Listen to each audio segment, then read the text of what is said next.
안녕하세요. 북튜버 공백입니다. 오늘 제가 소개해드릴 책의 제목은 바로 나는 매주 시체를 보러 간다 라는 책입니다. 제목이 아주 독특하면서도 섬찟하죠. 추리소설? 스릴러? 이렇게 생각하실 수도 있지만 아닙니다. 이 책은 바로 인문학 책이에요. 그것도 매주 시체를 마주하고 검시하는 법의학자가 쓴 죽음 지침서입니다. 나는 매주 시체를 보러 간다. 이 책은 21세기 북스에서 이번 달에 출간된 신작입니다. 작가는 유성호 교수님입니다. 서울대 의과대학 법의학 교실 교수님이시기도 하죠. 이 책은 서가 명강, 즉 서울대 가지 않아도 들을 수 있는 명강의 시리즈 중 첫 번째로 출간된 책입니다. 유성호 교수님의 이 법의학 강의는 서울대학교 최고의 인기 명강으로 알려져 있습니다. 네, 오늘 제가 소개하는 목소리가 조금 신나 보이지 않나요? 왜냐하면 제가 이 책을 정말 잘 읽었어요. 그래서 많은 분들께 소개해드리고 싶어서 오늘 좀 신이 난 상태입니다. 말씀드린 바와 같이 이 책은 죽음에 관련된 책입니다. 저는 평소에 죽음이라는 주제에 관심이 굉장히 많아서 관련 도서들을 많이 찾아보고 있거든요. 그 중에서도 이 책은 참 흥미롭기도 하고 쉬우면서도 생각할 거리를 많이 던져주는 책이었던 것 같아요. 이 책은 제가 목차를 보면서 조금 얘기를 해보고 싶어요. 자, 이렇게 1장에는 죽어야 만날 수 있는 남자라는 다소 충격적인 제목이 붙어 있죠. 이 장에는 유성호 교수님이 법의학자로서 만난 사람들, 즉 죽은 사람들의 이야기를 담고 있습니다.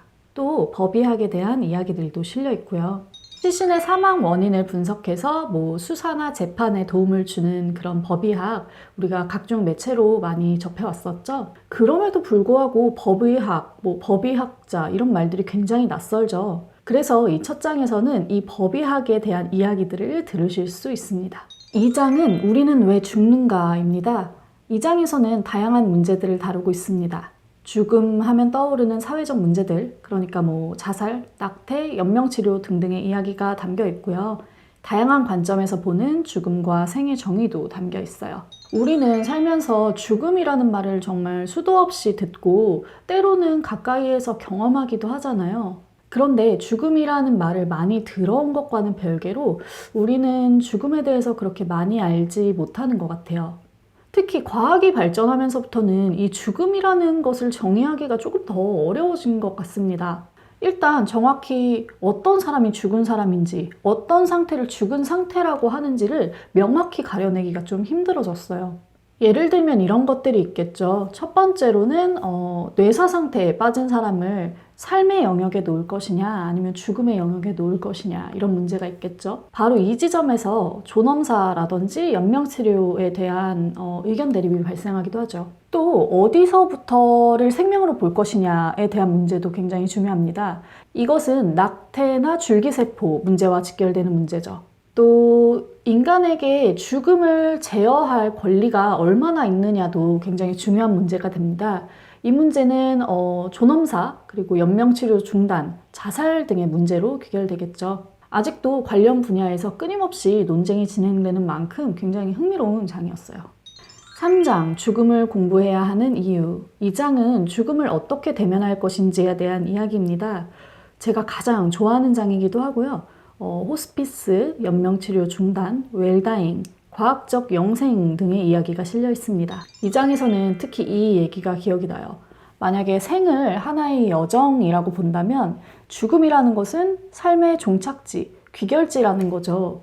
이 죽음까지도 온전하게 우리가 선택하는 우리 것이어야만 한다는 겁니다. 그런데 지금은 사실 우리는 그렇잖아요. 보통 이 죽음이라는 게 우리의 의지라기보다는 어떤 의사 혹은 보호자의 영역이잖아요. 주로 임종을 병원에서 맞이하기도 하고요. 죽음을 좀 말하기 어려운 것, 무서운 것으로 인식하고 있기 때문에 자신이 오히려 죽음을 준비할 수 없다고 이 책에서는 말하고 있습니다. 죽음은 누구에게나 오는 두려운 순간이고 우리가 그걸 무조건 막거나 미룰 수는 없지만 생전에 미리 준비를 할 수 있다는 거죠.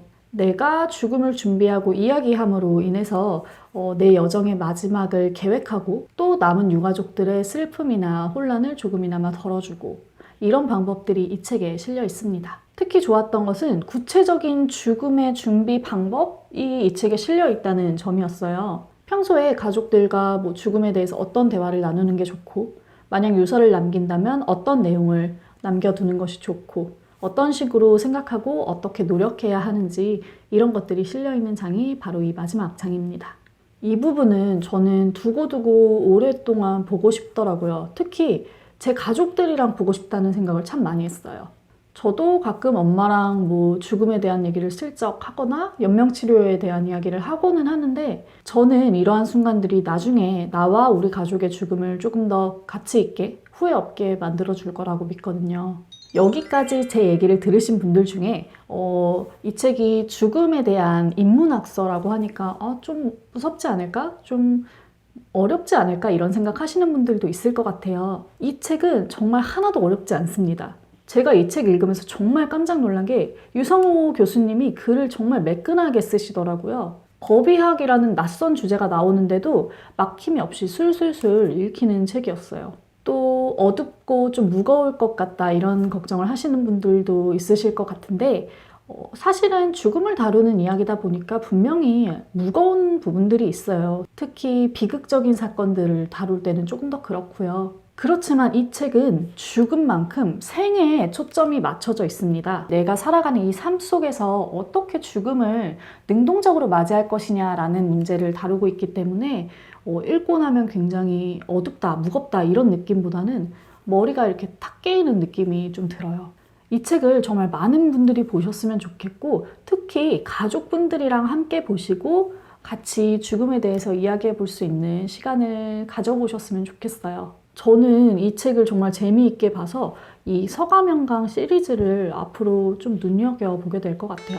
자, 그럼 오늘 영상은 여기서 마치도록 하겠습니다.